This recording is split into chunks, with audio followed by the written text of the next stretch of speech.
Bueno, Gilbert Violeta está aquí en el estudio. Gilbert, ¿qué tal? Buenos días. Muy buenos días. Muchas gracias por venir. No, gracias por la invitación. No sé si para reír o para llorar con lo que pasa en el país, Está pero pasando cosas que terribles. efectivamente no sabemos bien y conmemoramos otras que pasaron en su oportunidad, ¿no? Bueno, acabamos de ver las efemérides, un día realmente histórico, ¿no? Cargado. O sea, cargado de fechas importantes. ¿Cómo recuerdas el episodio de Vizcarra que estamos conmemorando hoy día? Bueno, Vizcarra es uno de esos episodios en el país que uno no quiere recordar, ¿no? Que pasan cada cierto tiempo, lamentablemente en la historia del Perú, como cuando se toman los medios de comunicación por el gobierno militar, o como cuando se cierra el Congreso, en fin, ese tipo de cosas que hacen que uno piense que el país a veces se vuelve un país caótico y a veces incluso hasta parece inviable. Y que claro que hay reformas que hacer y todo eso, pero a veces pasan los años y pareciera que nada ha cambiado, ¿no? Sí, pues bueno, en el caso de Vizcarra recuerdo muy bien que hubo toda una discusión sobre si lo que había hecho había sido cerrar correctamente el Congreso o no, pero estamos poniendo esa foto. Yo he comenzado el programa poniendo esta foto diciendo que tal vez al actual presidente le gustaría tomarse una foto así, también después de haber cerrado el Congreso o algo parecido. De repente la buscó. De repente la buscó y lo que pasa es que no le ha funcionado. Como que la historia sí. Así es. Cíclicamente. ¿Cómo te sorprende a ti el cierre del Congreso? Mira, nosotros habíamos hecho un esfuerzo enorme para evitar el cierre del Congreso. Correcto. Y de repente fue también ese un error, porque terminamos aceptando una serie de condiciones que lindan ya casi con el chantaje político del entonces señor Vizcarra, en una serie de reformas que, aunque no estábamos de acuerdo, para evitar precisamente que se produzca el cierre del Congreso, tuvimos que ir cediendo y aceptando sus presiones, muchas de ellas reformas promovidas por el señor Tuesta, las reformas políticas del sistema electoral, entre otras, por ejemplo, para impedir la reelección, ¿no? La no bicameralidad, etcétera. Aunque Vizcarra originalmente dijo que apoyaba la bicameralidad, pero una vez que ya lo habíamos aprobado y que ya habíamos hecho un consenso, un acuerdo, se voltea y de un día para otro dijo, me equivoqué. Sí. No va la bicameralidad y entonces nos dejó enganchado con la no reelección y encima se tumba la bicameralidad, ¿no? Que era una oportunidad, no porque la bicameralidad sea perfecta, pero era una oportunidad para reformar el Parlamento. La bicameralidad lo que te daba era la oportunidad, sin incrementar un céntimo en el presupuesto del Parlamento, te daba la oportunidad de rehacer un poco la estructura administrativa del Parlamento. Entonces habíamos cedido en una serie de cosas para evitar este cierre del Congreso y al final la verdad fue un poco iluso de parte de ese Congreso, porque Vizcarra estaba determinado a cerrarlo. Iba a buscar cualquier motivo, como efectivamente ocurrió. Utilizó este tema de los magistrados del Tribunal Constitucional en una ley que el Congreso ya había aprobado. Exactamente. Y simplemente dijo, bueno, me la han denegado fácticamente, cosa que luego lamentablemente el Tribunal Constitucional, en una votación dividida increíble, que la historia revisará. Eso es una cosa absolutamente increíble. Entonces el Tribunal Constitucional le termina dando la razón por la coyuntura política, porque la verdad, seamos sinceros, el Tribunal Constitucional en eso actuó políticamente. Vio que había una mayoría enorme que había estado a favor del cierre del Congreso y entonces el Tribunal Constitucional quiso ponerse del lado de la gente, de la población, y no del lado de la Constitución. Y avaló esa situación, ¿no? Hablando de gente y de población, Vizcarra gozó momentos de una popularidad increíble. 80%. En algún momento encuestas le decían 85%. ¿Sí? O sea, una cosa tremenda, la gente estaba de acuerdo y Vizcarra lo decía, el pueblo me pide que cierre el Congreso, ¿te acuerdas, no? Bueno, y otra cosa que nunca se ha investigado y se tiene que investigar, cuando comienza la pandemia, el señor Vizcarra y sus ministros han hecho una disposición de 156.000 millones de soles, 156.000 millones de soles que han dispuesto a sola firma, sin parlamento de por medio, sin fiscalización, sin control político. La Contraloría hizo por ahí algunos informes, pero la verdad es que ese periodo no ha sido adecuadamente investigado. Cómo se compraron mascarillas, cómo se hicieron equipos, por ejemplo en salud, que se instalaron hospitales en un día que no sirvieron para nada, al día siguiente se desinstalaron cuando todavía seguía la pandemia, etcétera. En fin, una serie de cosas que ya la verdad da hasta pena recordar. Es verdad. Bueno, y luego el tema de la vacancia de Vizcarra.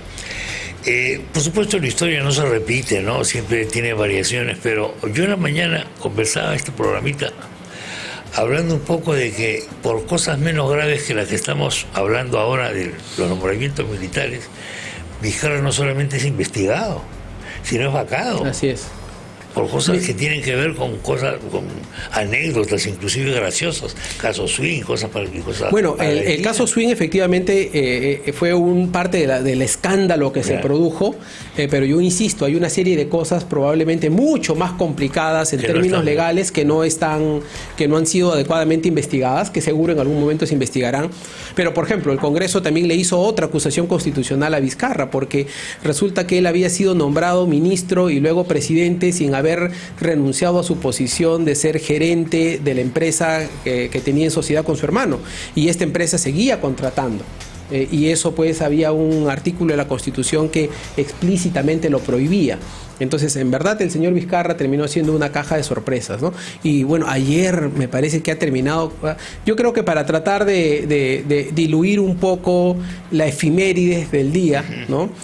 Ha tratado de presentar este partido político que ahora intenta presentar, pero mira, tengo la impresión que la población no es tonta y va a tener algo de memoria sobre el señor Vizcarra. Bueno, él confiaba ser elegido, sacó votación, pero evidentemente no podía asumir el cargo. Bueno, pero sacó una cantidad de votos mínima en relación a lo que él mismo esperaba. Sí, claro, creo que sacó un poco más de 50.000 votos, sí, que la verdad para un parlamentario y para un expresidente es una votación de rechazo. El señor Kenji Fujimori sacó 450.000 votos, claro, Meche sacó 120.000, yo incluso, perdóname la alusión, pero saqué 85.000 votos. Sí, claro. El señor Vizcarra, siendo presidente y habiendo tenido 85% de aprobación en algún momento, poco más de 50.000 votos, creo que fue la mejor demostración, la mejor encuesta que se ha podido hacer en la ciudadanía sobre el rechazo a lo que él ha significado en este periodo político. ¿Cuál fue la verdadera razón que tú consideras Vizcarra necesitó para cerrar el Congreso? Yo creo que el tema fundamental es que él sabía que había traicionado a Keiko Fujimori. Okay. Y como había traicionado a Keiko Fujimori, estaba convencido que el fujimorismo le iba a pasar factura. Correctamente. Y entonces él dice, si es que yo no le salgo al encuentro y cierro el Congreso, ellos van a venir al cuello por mí. Y entonces él se adelanta y por eso, después de haber pactado esta traición contra PPK y haberlo vacado a PPK, claro, rompe con Keiko, rompe implícitamente, sí, claro, ¿no es cierto? O sea, no hay rompe, una declaración, digamos. No hay una declaración, pero claramente rompe, toma distancia de ella y más bien comienza un ciclo político de ataque y de destrucción contra el fujimorismo. Y la única manera de bajarle la llanta al fujimorismo era cerrar el Congreso donde ellos tenían mayoría. ¿Tú te acuerdas cuando se hablaba de la posible vacancia de Kuczynski? Que hubo toda una serie de presiones para que Vizcarra se pronuncie. Sí, claro, ¿no? claro. Sí, la misma Meche dijo que... Y yo recuerdo que yo llegué a tener una comunicación con él. Ya. Yo llegué a tener una comunicación con él porque yo le escribo, él estaba en Canadá y le digo, estamos esperando tu pronunciamiento. Yo estaba en ese momento de vocero, estamos esperando todos tu pronunciamiento. Y me dice, yo voy a actuar conforme a la Constitución. ¿Te respondió así? Sí, que va a actuar conforme a la Constitución y que él no tenía ninguna pretensión. Bueno, después ya se ha sabido, pues, todos los entretelones que ha habido ahí. Ya él había tenido conversaciones, acuerdos con el fujimorismo. El que luego pasa a ser su principal aliado, claro, el señor Daniel Salaverry, claro, en su momento es probablemente la persona que más detalles ha revelado sobre esos entretelones, que ellos se reunieron y que efectivamente le habían pedido a Vizcarra que asuma la presidencia. Y luego en las declaraciones del señor José Manuel Hernández, muy amigo de Martín, que fue quien lo trajo además a Vizcarra al entorno de PPK, que reveló también cómo ocurrieron toda esa parte, ¿no? Todos esos momentos. ¿Qué sabes de PPK en este momento, Gilbert? Mira, no sé mucho, te soy sincero, porque yo, al igual que muchos otros políticos de su entorno, estamos impedidos de visitarlo, de hablar con él. Entonces, hace ya varios meses no podemos cruzar palabras, pero a través de amigos, amigas, sé que su situación es básicamente la misma, que tiene un estado de salud deteriorada, pero que tiene, digamos, cierta estabilidad, ¿no? Es relativamente estable, ¿no? ¿Tu futuro cómo lo ves? Mira, el futuro siempre de cada uno tiene un margen de incertidumbre. Yo vengo trabajando en temas políticos, Chema, desde los 17 años, cuando estuve en la Universidad San Marcos, fui dirigente universitario, secretario general del Centro Federado de Derecho y luego en la coordinadora de estudiantes universitarios en San Marcos, precisamente en oposición al fujimorismo. A mí 3 veces me procesaron en la universidad administrativamente, una vez me expulsaron, luego me repusieron en la universidad con protestas de por medio, y luego siempre he estado vinculado a temas políticos. Cuando he hecho mi maestría, mi doctorado, siempre he decidido hacer cosas pensando en que se puedan traducir políticamente para el trabajo del país. Estoy pensando seriamente en trabajar una postulación al gobierno regional de Ica, que es de Ica. Oh. Yo soy chinchano. Yo soy chinchano, estudié en el colegio José Pardo y Barrera de Chincha, un colegio público. Le debo a mi país, le debo a mi provincia, le debo a mi región. Y si es que Dios permite, eventualmente haré una candidatura al gobierno regional, y si Dios permite podré trabajar algunas propuestas para mi región. Y por ejemplo, sí creo que hay cosas que se tienen, hay reformas políticas que se tienen que hacer, y una de esas es la descentralización que ha quedado trunca en el país. Tenemos una epidemia de gobiernos regionales corruptos. Sí, y es lamentable. Ayer se ha conocido lo del gobernador regional de Puno, una semana antes lo del gobernador regional de Arequipa, y todos estos, dicho sea de paso, hombres que llegaban enarbolando las banderas de la izquierda, que decían que eran contra el sistema, que decían que eran honestos, que decían que son personas de Perú profundo, originarios, como el señor Castillo, y a la hora de la hora terminan reproduciendo todos, si no los peores males de la democracia y la república. Tenemos, me parece, una declaración de Mirta Vázquez sobre las Fuerzas Armadas ante el Congreso. Vamos a escuchar. Desde el gobierno queremos reafirmar que somos respetuosos de las Fuerzas Armadas, que son un actor estratégico y muy importante para proteger la soberanía de este Estado. Queremos reafirmar ese respeto que tenemos y nuestra actitud de no interferencia frente a las decisiones que se tomen al interno. Eso como primer punto. Lo segundo que quiero decir es que en este momento, dadas las situaciones denunciadas que se consideran graves, estamos tomando decisiones que las vamos a comunicar en estas próximas horas, y que en realidad son decisiones que responden a la preocupación de la población y de los diferentes sectores, incluyendo el legislativo, que tomamos con mucha seriedad. Bueno, de decisiones que va a anunciar, una cantada es la salida de Ayala, ¿no? Obviamente. Sin embargo, Chema, el problema no es ni el ministro de Defensa ni la Premier. Sí. El problema, el centro de la denuncia, es el presidente de la República. Esa es la verdad. Lo que ha dicho el general Vizcarra, ex comandante general del ejército peruano, ¿no? de las gloriosas Fuerzas Armadas, lo que ha dicho es que varias personas le hablan, pero una de ellas por disposición directa del presidente de la República. Clarísimo.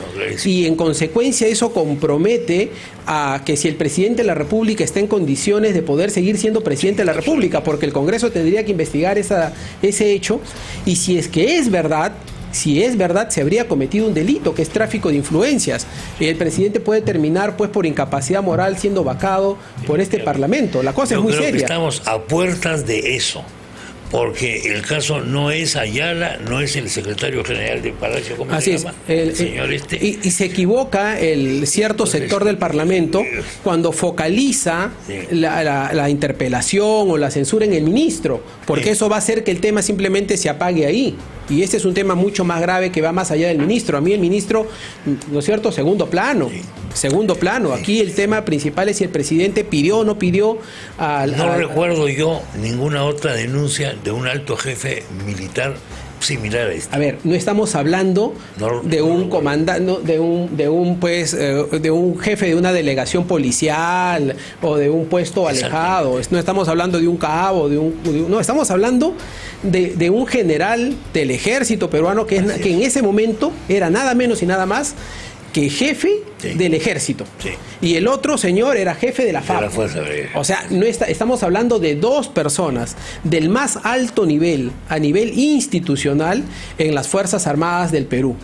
Entonces, no es pues ni siquiera para decir que vamos a poner en duda lo que puedan estar diciendo. Si eso lo corroboras con el lugar donde se habría producido la reunión, las personas que podrían haber estado en la reunión y ciertas otras cosas que se pueden haber movido en relación a los expedientes de estos señores para los cuales se pidió el favor político y se podría haber consumado el delito, entonces habría elementos probatorios para ir, insisto, a una acusación constitucional. Sí, y además el Ministerio Público tiene que moverse de oficio, supongo yo. La fiscal de la Nación ya tendría que haber abierto una carpeta fiscal por inmediatamente. Así es, por mucho menos en relación a mucha gente. Entonces, no sé qué es lo que va a pasar acá, si lo que está en juego también es la idoneidad del Ministerio Público. Uno, la idoneidad del Ministerio Público y digamos que denote cierta independencia y objetividad en el manejo de este tema y no sesgo político. Y por otro lado, que el Parlamento deje de medir, pues, deje de hacer el cálculo. ¿Cómo ves al Parlamento? Yo creo que está midiendo mucho, está haciendo mucho cálculo político y tratando de cuidarse porque tienen miedo de que lo cierren y entonces fastidian un poquito, pero no son capaces de tomar decisiones firmes, critican pero dan el voto de confianza. Entonces es como mucho cálculo político, ¿no? Y eso creo que no es bueno. Tiene que haber decisiones más firmes y transparentes por parte del Parlamento. Y si una cosa, Chema, si se diera el caso de que el señor Castillo, el presidente de la República, fuese vacado, el Parlamento tiene que pensar que no puede haber una sucesión constitucional, dada la coyuntura política y el clima de falta de, digamos, de poca legitimidad institucional, pensar de que un parlamentario va a asumir la presidencia.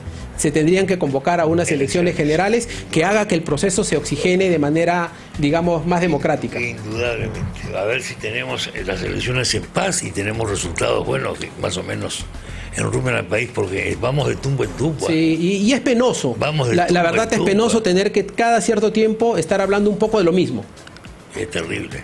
Y estamos desperdiciando coyunturas económicas, en fin, bueno, voy a repetir lo mismo una vez más. Sí, ¿no? Pues. Bueno, Gilbert, Violeta. Muchas gracias, querido Chema. Te agradezco mucho. Un placer, la como visita siempre. Y mantenernos. ¿Cómo está Ica en este momento? Mira, Ica es una región que, si es cierto, tiene pleno empleo, todavía hay muchas condiciones para mejorar y un déficit de infraestructura. Sin embargo, si queremos ver las cosas positivas, Ica es la única región que tiene integración vial, tiene 2 puntos de salida de gas, tiene 2 puertos, tiene aeropuertos. O sea, es una región, debería ser la primera región con capacidad de poder despegar. ¿Agua?